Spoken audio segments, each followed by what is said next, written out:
Bom dia a todos. Vamos dar continuidade ao nosso estudo em fisiologia do exercício, abordando o tema produção de energia através do ATP e sua relação com a atividade física. Pode passar.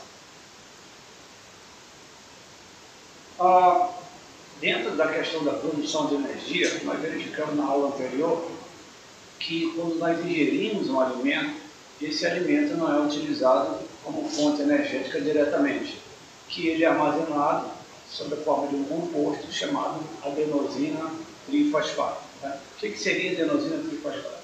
Adenosina trifosfato é combinada com uma base, a adenosina no caso, combinada a 3 grupos de fosfatos inorgânicos. Por isso o nome ATP, adenosina trifosfato. Então, quando nós tivermos essa quebra dessa molécula, nós vamos ter a possibilidade de produção de energia. Vamos verificar um vídeo aí, a seguir, demonstrando isso aí.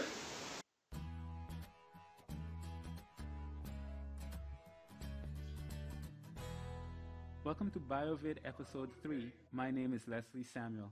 In this video I'm going to be talking about ATP, what it is, and how it works. Now take a look at this guy. He's preparing for a big match, he's been training, he's been exercising, and doing everything that he needs to do to get ready for that big day.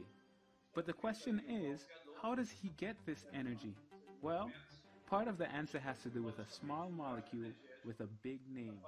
And that molecule is adenosine triphosphate, or you can call it ATP for short. Here you can see the A representing adenosine, and you can see 3 P's representing 3 phosphate groups. ATP is a molecule in the cell that allows for quick and easy access to energy when needed by the cell's organelles. In other words, this is the energy currency of the body. When the cell needs energy, it gets it from ATP. It's a type of chemical energy in that it releases energy when the chemical bonds are broken. When the bond is broken between 2 phosphate groups, that releases energy. Let's take a look at how exactly this happens in the cell. Here we have a process, and as you can see, it's in desperate need of some energy. Fortunately, there's ATP that comes along, and when that ATP comes to the process, it breaks the bond between 2 phosphate groups and donates 1 phosphate to that process or that protein or whatever it is that needs that energy.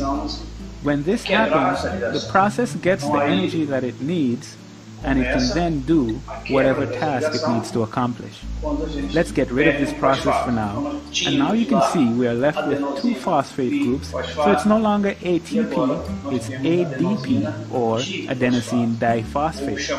If we want to use this molecule again, we need to recharge it as we would do for a rechargeable battery. In order to do this in the cell, we need a very special organelle called the mitochondria. ADP then goes to the mitochondria, and the ADP gets recharged by the mitochondria adding another phosphate on, and it's now ATP again.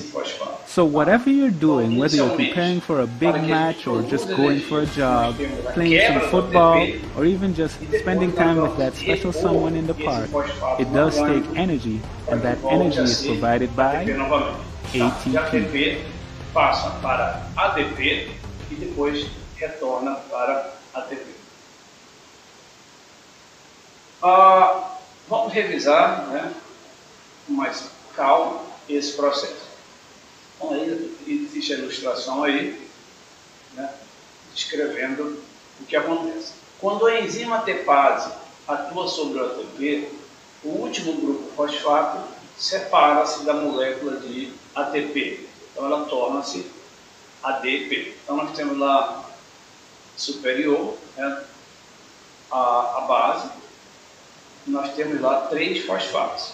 Note que o último fosfato, tem uma linhazinha ali, ele vai ser perdido, tá? Essa molécula vai ser quebrada. Como a gente vê lá no inferior, nós temos o ADP. O ADP é a situação em que um fosfato já foi perdido. Essa molécula foi quebrada e agora ela é ADP. Então ela era ATP e passa agora a ser ADP. Mas o nosso organismo vai precisar sempre de ATP. Então, se nós quebrássemos o ATP, esse ATP não existiria mais. Então, nós temos que sempre ter essa molécula de ATP. Por isso que o ADP, ele vai novamente ter um processo de volta, né? Passa para o próximo slide. Nós temos a chamada de ressíntese. O que é a ressíntese? Um grupo fosfato é adicionado ao ADP. Aí ele passa a ser novamente ATP. Isso é chamada de fosforilação. Tá? Então, fosforilação é a adição de um fosfato inorgânico ao ADP. Então, gente, nós temos o ATP, quebramos essa molécula, nós temos a participação da enzima ATPase e passa a ser o ADP. O ADP, a ele vai ser agregado um fosfato inorgânico e ele volta a ser o ATP. Pode passar para a gente verificar isso aí com mais. Então, nós temos aí essa ilustração, tá?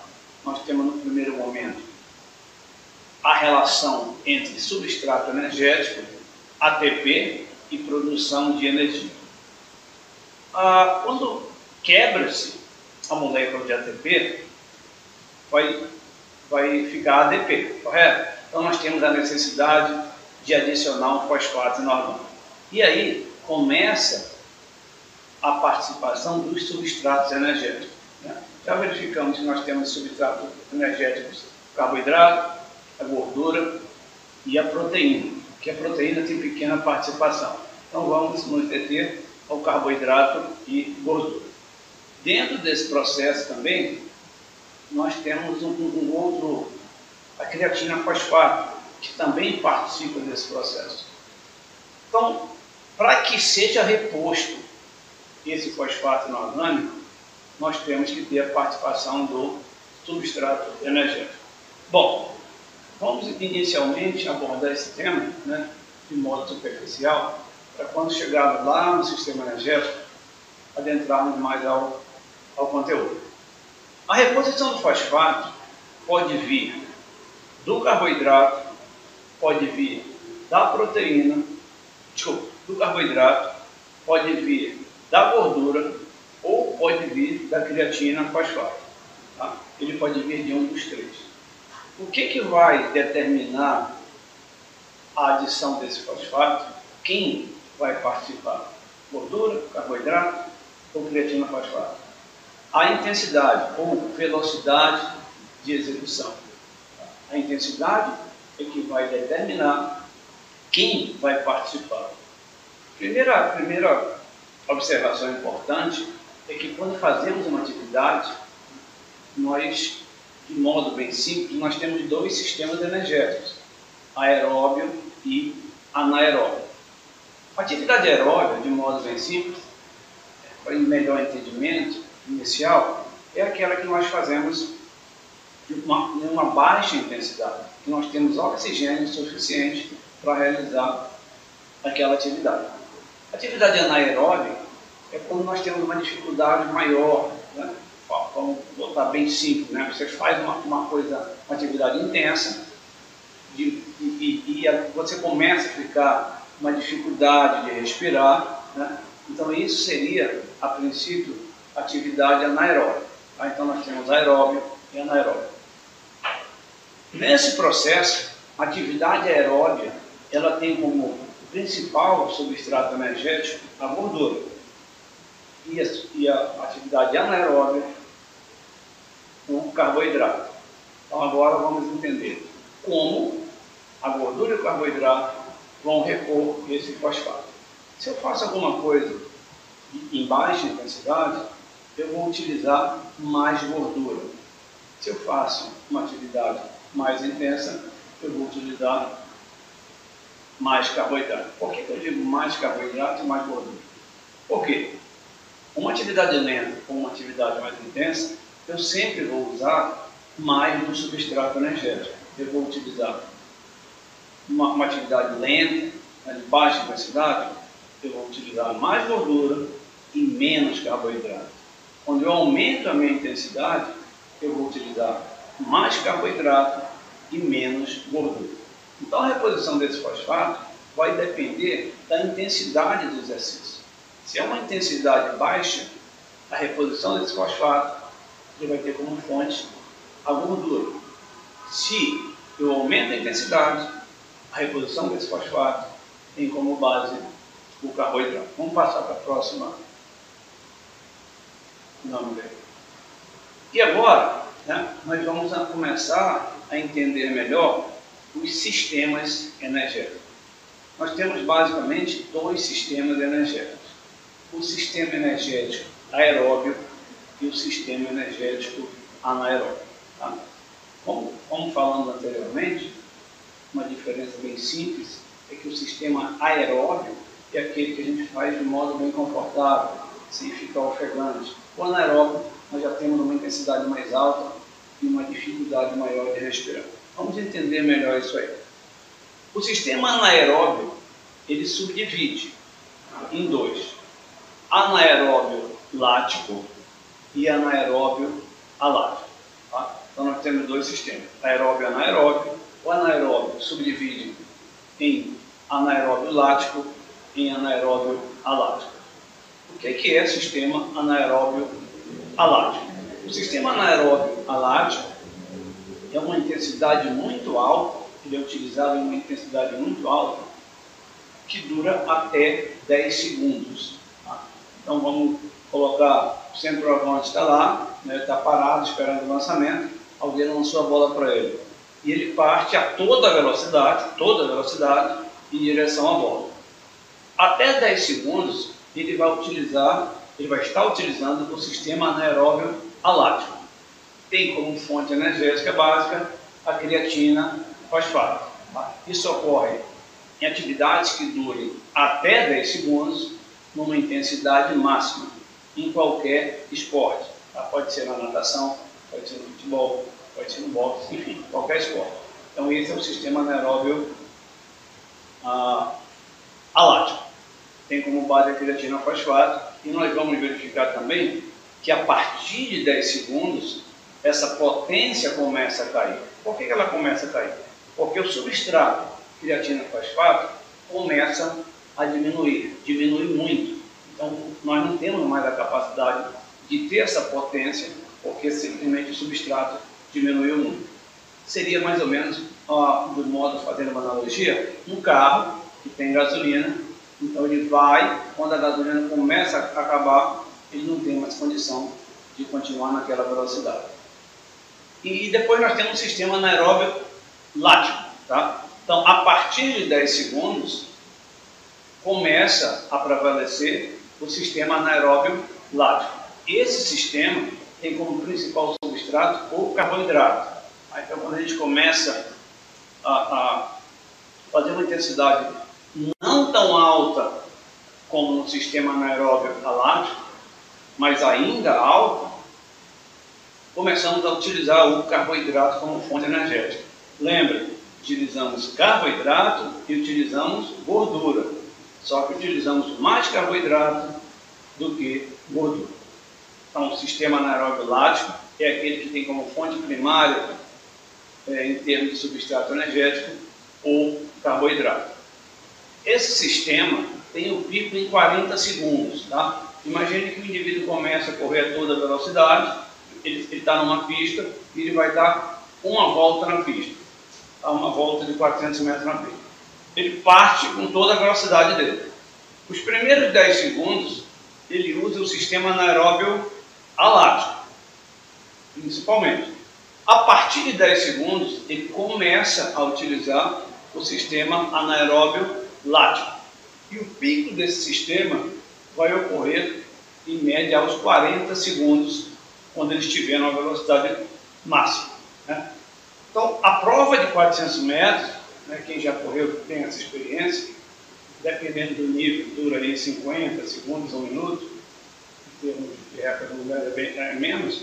Mas o que a gente percebe? A partir de 40 segundos, ou seja, quando está para chegar na linha, né, dos 400 metros de chegada, a gente começa a sentir como se a perna é como se começasse a travar. Né? Você quer ir, mas não consegue. Isso seria o quê? Isso seria característica do sistema anaeróbio lático. Nós temos a produção do lactato, essa produção interfere na contração muscular e a gente começa a ter aquela dificuldade de continuar naquele padrão de movimento. É importante observar que o substrato energético carboidrato não está faltando ainda. Tá?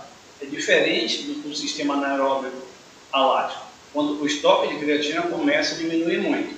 No caso de 400 metros, nesse exemplo, a quantidade de carboidrato como substrato ainda tem muito. Mas a questão da produção do lactato coincide com a inibição da contração muscular. Então fica difícil para a gente manter aquela velocidade. O exemplo clássico seria essa prova de 400 metros. E nós temos também, finalmente, o sistema aeróbio. Tá? O sistema aeróbio basicamente utiliza mais gordura e menos carboidrato. Ele, a partir de 3 minutos, né, a gente começa a ter a maior participação do sistema aeróbio. Então, continuando o exemplo, eu saio numa pista de 400 metros a toda velocidade, primeiros 10 segundos sistema anaeróbio alático, quando chega lá pelos 40 segundos é o pico do sistema anaeróbio lático, a partir de 3 minutos, sistema aeróbio. Aí a gente pode perguntar, entre 40 segundos e 3 minutos, a participação dos dois sistemas. Quanto mais tempo passa a atividade, mais prevalece o sistema aeróbio. Então vamos recapitular rapidinho. Nós temos dois sistemas energéticos, o aeróbio e o anaeróbio. Sempre utilizamos os dois sistemas ao mesmo tempo, um prevalecendo. Uma corrida de 100 metros, praticamente é anaeróbio, mas mesmo assim nós temos, segundo autores, a participação de 10% do sistema aeróbio. Então nós sempre vamos utilizar mais de um sistema energético, assim como nós vamos utilizar sempre mais de um substrato energético. Tá? Então começou a corrida, primeiro 10 segundos prevalece o sistema anaeróbio alático, daí a participação desse sistema começa a diminuir e começa a aumentar a participação do outro sistema, o sistema anaeróbio lático. Então nós temos aí os substratos energéticos, anaeróbio. Qual é o substrato? ATP-CP, ou seja, uma pequena parte do ATP, né, vai permanecer e nós vamos ter lá a creatina fosfato. Tá? O substrato energético é o ATP e a creatina fosfato. O sistema anaeróbio lático, também conhecido como glicolítico, o substrato energético predominante é o carboidrato. E o aeróbio, substrato energético predominante é a gordura. Né? Mais uma vez, lembrando que no sistema, mesmo o anaeróbio lático, você vai ter a participação do aeróbio também. O que vai ocorrer é uma prevalência de um determinado sistema. É comum a gente ouvir assim, que exemplo de sistema aeróbio? Aí alguém diz lá, corrida. Tá, mas se eu corro 100 metros rasos, ele é aeróbio? Não. Ele é anaeróbio. Então a corrida não é aeróbio? Então, toda atividade pode ser aeróbia e pode ser anaeróbia. Tá? Depende da intensidade que eu vou utilizar. Tanto na natação, quanto no remo, quanto em qualquer coisa. Depende da intensidade que eu vou utilizar. Geralmente a gente conhece exercício aeróbico como corrida, natação, mas pode ser aeróbio e pode ser anaeróbio. Então nós temos aí os sistemas e os principais substratos energéticos. Vamos passar. Vamos assistir um vídeo aqui, né, para... When the body requires a more sustained supply of energy, it relies on the aerobic energy system. Sistema aeróbico. Vamos verificar aí o sistema aeróbico. O sistema aeróbico é caracterizado This system works by breaking down carbohydrates. Vamos ter de novo aí agora mais detalhadamente a adenosina e fosfato e os substratos em cima. Nós temos lá o carboidrato, a gordura e a proteína. Verificamos que a proteína ela é utilizada pouco. Então ele está exemplificando aí se a gordura fizesse a reposição do fosfato, tá? A gordura vai repor esse fosfato. Logicamente, se ela está repondo, seria uma atividade aeróbica, como por exemplo a maratona. né, que dura aí 2 horas de atividade. Então, para durar 2 horas tem que ser aeróbico. Então, no exemplo, seria a reposição desse fosfato através do sistema aeróbico. Nós temos aí um exemplo, o triatlo, né? O triatlo ele pode variar um pouquinho. Eu posso, na largada, utilizar um sistema anaeróbico, eu tenho que largar rápido, e depois eu diminuo e posso usar um sistema aeróbico. Então, a gente já começa a alternar a utilização do sistema. Se eu quero ultrapassar o indivíduo, eu vou puxar um pouco mais, com uma intensidade maior, e eu passo para outro sistema. Então a gente já vai utilizar aí 2 sistemas, mas o que predomina é o sistema aeróbico. Por isso ele é conhecido como uma atividade aeróbica. Então nós temos a imagem aí na chegada, né? Então geralmente as maratonas são associadas. Nesse exemplo nós temos aí o basquete. Então nesse momento do arremesso é aeróbico, né? O pessoal está tranquilo lá, fez o arremesso. Volta ao jogo, a correria começa. Futebol, esse indivíduo vai tentar definir o lance aí, fez o gol, aí vão comemorar, a intensidade baixa, predomínio aeróbico. Quando houver o lançamento, como nós falamos, ele vai ter lá uma participação anaeróbica, né? Porque a intensidade é maior. Então, assim, no futebol, um exemplo bem prático, vamos fazer uma aplicação disso na preparação física para o futebol. Nós temos o goleiro, temos o pessoal da defesa, zagueiro, né, ala, temos o meio campo e o centroavante. Vamos analisar o goleiro e o centroavante, né? Quais são as características, quais são as necessidades que esses indivíduos têm durante o jogo. O goleiro ele pode ficar 10 minutos sem pegar na bola, né?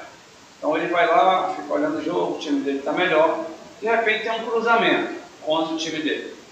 Então o indivíduo se posiciona para fazer lá o cruzamento e ele vai ter que sair, né, para soltar a bola. Essa saída dele precisa ser rápida, ele precisa saltar, então vai ser alguma coisa muito intensa num curto espaço de tempo. Pode durar 2, 3, 4 segundos. Tá? Então isso caracteriza o sistema anaeróbio alático. Então o treinamento desse indivíduo tem que prevalecer esse tipo de ação, porque é o que ele vai fazer durante o jogo. O centroavante é a mesma coisa. O centroavante fica lá andando por ali, se posicionando, de repente tem um lançamento, ele tem que se movimentar muito rápido. Vai utilizar o sistema anaeróbio alático. Então esses 2 indivíduos podem ter um treinamento diferenciado. A capacidade aeróbia dele não precisa ser tão grande, né? Indo além, depois vamos falar disso, esse indivíduo provavelmente, dentro da composição corporal, possui uma maior quantidade de fibras rápidas.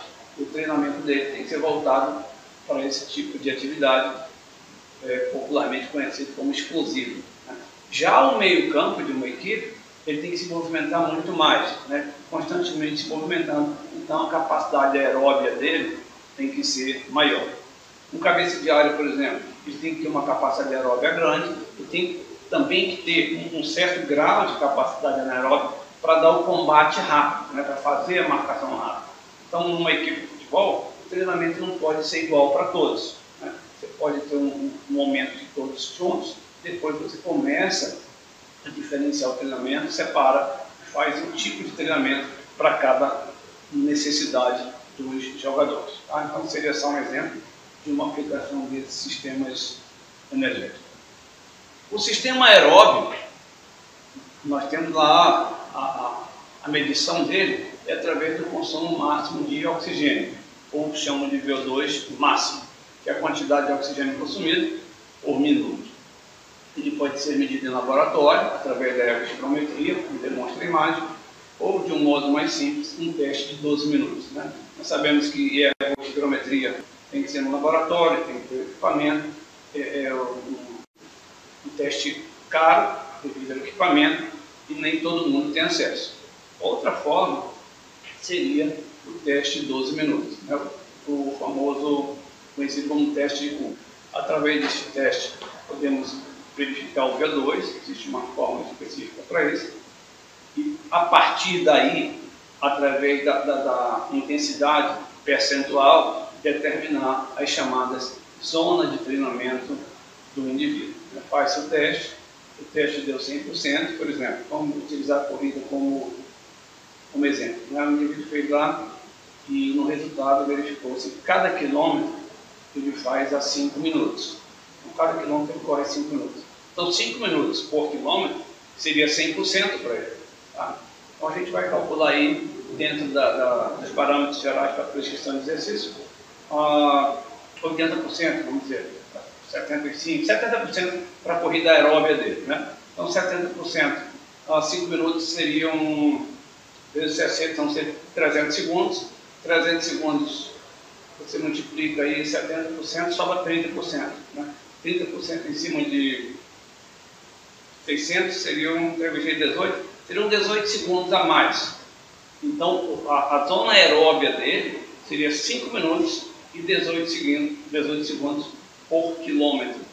Tá? Então, depois a gente, vocês vão ver isso aí na prescrição do currículo, só para entender. Faz o teste, calcula as zonas de intensidade, acrescenta, e você pode fazer com que o indivíduo treine a 100%, a 90%, a 80%, 70% e assim em diante.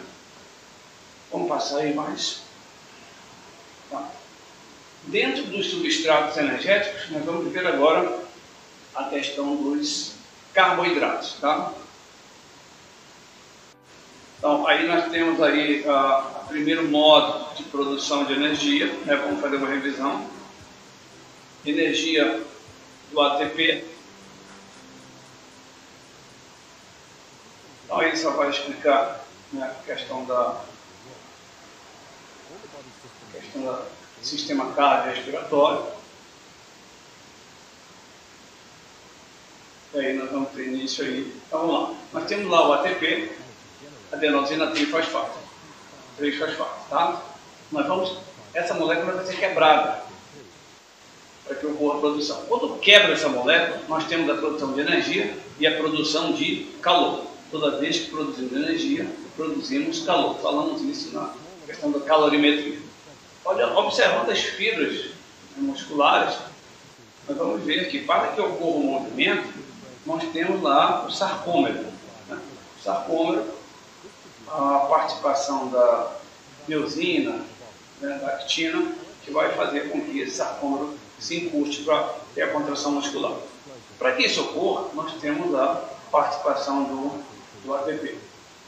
Então, nós temos a adenosina trifosfato, esse fosfato vai ser quebrado, vai ter a ação da enzima ATPase. Então, ele vai tornar-se um ADP, que era ATP, passa a ser ADP. Nós vamos ter aí a ressíntese, a adição do fosfato ao ADP, que volta a ser o ATP. Nós temos 3, né, modos. Né, nós temos lá o ATP e o CP, tá, que seria o anaeróbio alático. O de verde é o glicolítico, anaeróbio lático, e o azul seria o aeróbio. São as 3 formas de repor esse fosfato, como nós verificamos anteriormente. Vamos verificar agora a primeira forma, que seria o ATP. Tá? Não chegou nem na creatina ainda, gente. Tá? O ATP é uma ação muito rápida que dura entre 2 e 3 segundos. Então ele vai aí, ó. Quando ele agora vai fazer a ação, foi, soltou, já foi. Tá? 1, 2 segundos.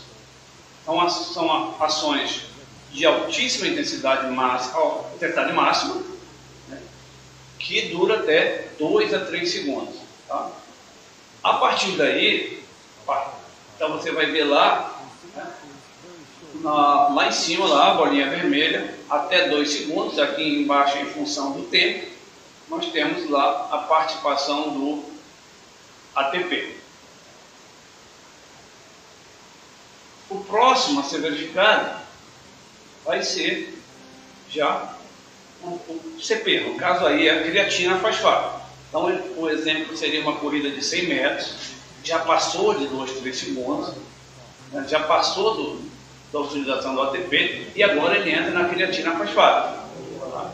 Lembrando que o estoque de creatina é muito pequeno. Então nós temos aí, queria congelar um pouquinho a imagem aí, para ficar um tempinho, tá? Então nós temos aí adenosina trifosfato. Esse CP seria o estoque de creatina fosfato. Tá? Nós temos ali 6, né, que vai repor esse fosfato. Tá? Nós temos adenosina de fosfato. Quando o CP, creatina fosfato, atuar junto ao fosfato inorgânico, ele vai voltar. Então veja bem, ele está diminuindo. Tá? Os 10 segundos estão passando, pode seguir. E a creatina vai diminuindo. Então você consegue fazer alguma coisa muito intensa. Mas quando ele vai acabando, tá? Quando ele for acabando, você não tem mais condição de manter aquela intensidade. Então observe lá, está acabando, está vendo? Está diminuindo, está diminuindo. Então você está naquela intensidade altíssima. Esse combustível não vai ser mais possível. Tá? Então você começa a utilizar o outro sistema. Você já passou dos 10 segundos, então aí nós temos a imagem aí. Eu queria que parasse um pouquinho a imagem aí, né, demonstrando esse quadro, para a gente explicar alguma coisa. Tá? Então nós vamos dar uma paradinha aí para a gente explicar e colocar uma coisa bem prática. Essa imagem aí, o que a gente verifica? Em função do tempo, do lado esquerdo da linha horizontal, se a gente projetar uma linha vertical acima, você vai ver lá que ele vai encontrar lá um pico lá, né? O vermelhinho é o ATP e onde está a setinha lá é o CP. 10 segundos está lá em cima, né? Depois de 10 segundos, veja que uma linha tracejada começa a baixar, tá? Então a nossa potência começa a cair, ou seja, a partir de 10 segundos a nossa potência começa a cair significativamente. Tá? Então, um exemplo bem prático, né? O lutador vai lutar lá, então ele começa, ele ataca o outro lutador, chama lá, vamos dizer que ele está na montada lá, está montado, e vai bater durante 10 segundos. Ele bate, bate, bate. A partir de 10 segundos, a potência dele vai diminuir. O que ele tem que ter em mente? Se a potência dele diminui, e se ele não resolveu a situação com uma maior potência, dificilmente ele resolve com menor potência. E tem que saber também que a partir de 10 segundos, nós vamos entrar num outro sistema, que é o sistema anaeróbio lático. Ou seja, a partir de 10 segundos, vai ocorrer a produção de lactato. O que implica a produção de lactato? Diminuição da capacidade de contração muscular. Então, quando você faz uma intensidade muito alta por muito tempo, então, o que pode ocorrer? Você entra num estado, vamos colocar a luta como exemplo, né? Você perde potência, acumula lactato, então não é uma situação interessante para você. Seria interessante porque, a partir do momento que você começa a perder potência, você teria que buscar uma outra situação, né? E não ficar batendo no modo que você estava. Então, isso é uma aplicação prática, né, da chamada teoria da fisiologia do exercício a uma situação de luta. Tá? A partir daí, a gente começa já, a partir de 10 segundos, utiliza um segundo sistema, que é o anaeróbio lático. Então aí, o tempo vai passando, né, o indivíduo está correndo aí, e ele começa a ter a produção de lactato.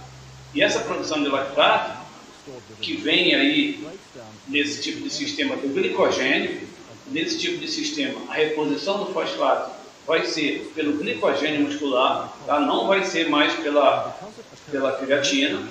E o que ocorre nessa situação? Né? O sistema anaeróbio lático, ou chamam de glicolítico. Começa a questão da produção do lactato. Tá? O lactato começa a acumular e você vai ter a inibição da contração muscular e maior dificuldade de fazer atividade. Então eu queria dar uma parada também nessa imagem. O que a gente verifica aí? Olha só, vamos lá do início. 3 segundos, ATP. 10 segundos, creatina fosfato. O sistema de potência, a partir de 10 segundos, começa a cair. Está caindo. A linha verde é o sistema anaeróbio lático. Né? Então, lá em 10 segundos, lá embaixo, a produção é muito pequena, mas começa a subir. Né? Ele começa a subir, a partir de 10 segundos ele começa a subir, e ele vai ter um pico lá em 40 segundos. É o que nós mencionamos antes. A potência cai e a produção de lactato aumenta, tá? E depois ele começa a diminuir também a partir de 40 segundos, porque nós vamos ter a entrada de outro sistema. Vamos passando então para ver o outro sistema, que é o sistema aeróbico. Conforme o tempo passa, quanto mais o tempo passa, maior vai ser a participação do sistema aeróbico. Tá, então nós temos a participação, né, um resumo da participação dos sistemas energéticos em função do tempo de exercício. Gente, agora vamos entender tudo isso aí, integrar tudo isso aí, tá? Então nós temos lá, primeiro lá, 10 segundos, né? Vamos projetar uma linha vertical, né, de baixo para cima, tá? E verificar o que? Se eu subir uma linha ali, eu encontro primeiro a vermelha, tá? Depois a lilás e lá em cima a verde. Então nós vamos verificar o seguinte, a linha, né, imaginária de baixo para cima, lá em cima ela vai encontrar o verde, que vai ter maior participação, ela desce, encontra o lilás, que é o sistema aeróbio, e ela desce mais um pouco e encontra o vermelho, que é o sistema anaeróbio lático. Então, em 10 segundos, quem participa? Que sistemas participam de um processo de produção de energia? 3 sistemas. Se a linha passa pelos 3 sistemas participam. Quem participa mais? O verde, sistema anaeróbio alático. Em segundo lugar participa o aeróbio, e em terceiro lugar participa o sistema anaeróbio lático. Tá, então nós temos lá, em 10 segundos nós temos a maior participação do sistema anaeróbio alático. Descendo uma linha vertical, em 10 segundos nós temos a participação do sistema aeróbio, e depois temos a participação do sistema anaeróbio lático. Em 30 segundos, né, vamos projetar uma linha para cima de novo, lá vertical. Quem vai ter maior participação já vai ser o sistema anaeróbio lático. Em segundo lugar vai ter o sistema aeróbio e em terceiro o sistema anaeróbio alático. Você veja que em 30 segundos a participação do sistema anaeróbio alático já é muito pequena, né? Como nós falamos, depois de 10 segundos ele começa a cair bastante. E depois de 10 segundos o sistema anaeróbio lático começa a subir bastante. Então, em 30 segundos, nós temos também a participação de 3 sistemas, sendo o primeiro sistema anaeróbio lático ou glicolítico, em segundo, sistema aeróbio, e em terceiro, sistema anaeróbio lático. Nos 2 minutos, nós temos 2 sistemas predominantes. Primeiro, mais em cima, o anaeróbio lático, em segundo, o aeróbio. Em 5 minutos, aí inverte. Nós vamos ter maior participação do aeróbio e menor participação do anaeróbio lático. Então, o que a gente verifica aí? À medida que o tempo aumenta, prevalece o sistema aeróbio. Tá? Então, aí, quando a gente faz uma aplicação ao treinamento, né, o que a gente verifica? Por exemplo, eu vou treinar para uma prova de 10 km de corrida. A prova de 10 km, a maioria, dura em torno de 50, 40, 50 minutos. O que é que prevalece lá? Um sistema aeróbio, correto? A gente está verificando. Se ele já prevalece no minuto 5, no minuto 40, muito mais a gente vai ver a seguir. Já pode passar mais uma vez para a gente. Aí nós temos aí, né, a participação aeróbia e anaeróbia em função do tempo. Então vamos lá. 10 segundos, 30 segundos e 60 segundos. Tá? 10 segundos, em 10 segundos de atividade de intensidade máxima, nós temos a participação anaeróbia de 90% e aeróbia de 10%. Em 30 segundos, nós temos a participação de 80% anaeróbio e 20% de aeróbio. Logicamente que em 30% nós já vamos ter maior participação do anaeróbio lático. Em 2 minutos nós temos 50% de anaeróbio e 50% de aeróbio. E lá no final, em 120 minutos, o último lá, nós temos a participação em média de 99% a 98%, aeróbio e 2% anaeróbio. Então eu vou treinar 2 indivíduos. Um para fazer uma prova de 800 metros, que dura em média lá 2 minutos e pouquinho, e vou treinar um indivíduo para maratona. A primeira análise que devemos fazer é que tipo de sistema energético prevalece nessa prova. Então, se na maratona prevalece 98%, 99% de aeróbio, o que eu tenho que treinar mais? Logicamente o aeróbio. Se eu faço uma prova de 800 metros, eu tenho que treinar os dois quase que na mesma proporção. Por que eu estou falando isso? É porque se eu for treinar como maratona, lembra do teste de VO2 lá? Nós tivemos lá um teste no qual foi determinado o 100% dele. É o que eu falei lá. O exemplo que eu utilizei lá foi o quê? 5 minutos por quilômetro.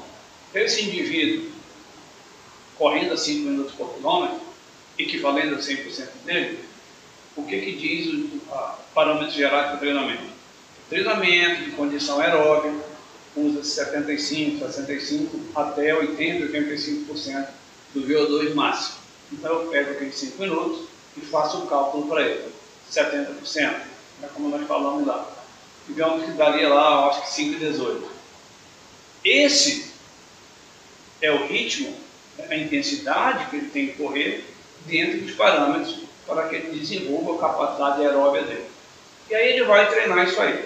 Durante o treinamento, geralmente isso ocorre, né? A pessoa diz, mas se eu correr mais rápido, eu vou ficar melhor. Então ele sai daquela zona de aeróbio. Ele começa a entrar no anaeróbio ou no limiar anaeróbio.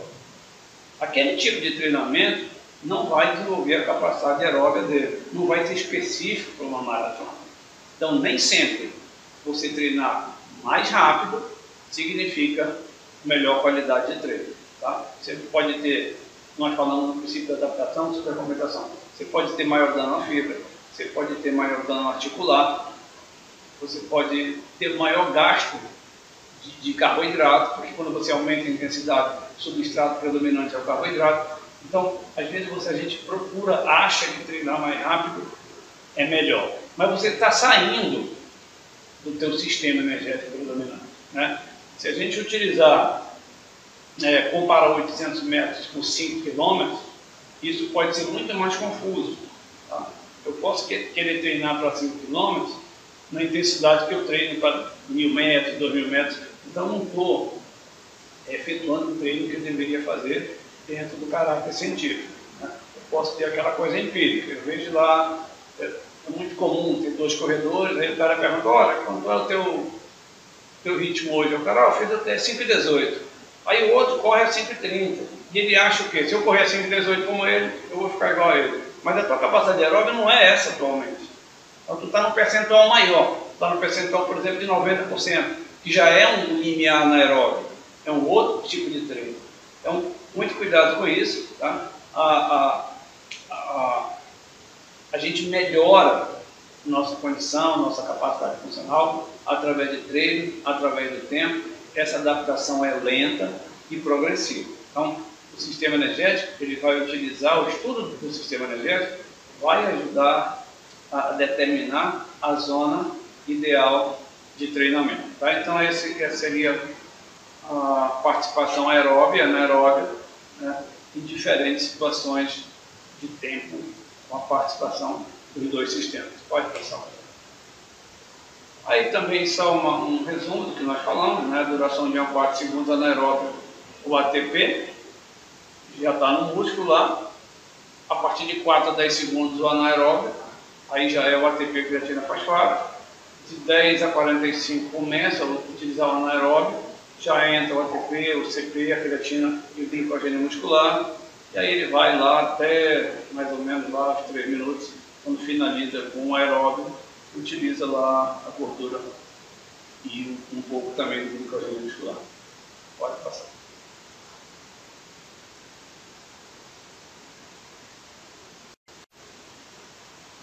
Bom, então, gente, fica aí a dinâmica para vocês, tá? Primeiro, descrever a produção de energia a partir da quebra do ATP. Então, vocês vão dizer como é que essa energia é produzida, todo aquele processo da quebra do ATP, da ressíntese do ATP, a enzima que participa, como isso ocorre, e também de onde vem qual substrato é utilizado para repor esse fosfato, no caso na ressíntese. Depois, citar os sistemas energéticos, seus principais substratos, e exemplificações motoras em cada sistema. Vocês vão dizer, nós temos esse sistema, 3 sistemas, quais são os principais substratos? Por que principal? Porque a gente sempre utiliza mais de um. E eu quero ações motoras correspondentes a cada sistema. Nós temos exemplo aí, quem puder dar outro exemplo melhor, não, que foi abordado aqui na aula. Por exemplo, sistema anaeróbio alático. Exemplo, corrida de 100 metros. Sistema aeróbio, exemplo, maratona. Mas isso é em função do tempo, tá? Em função do tempo.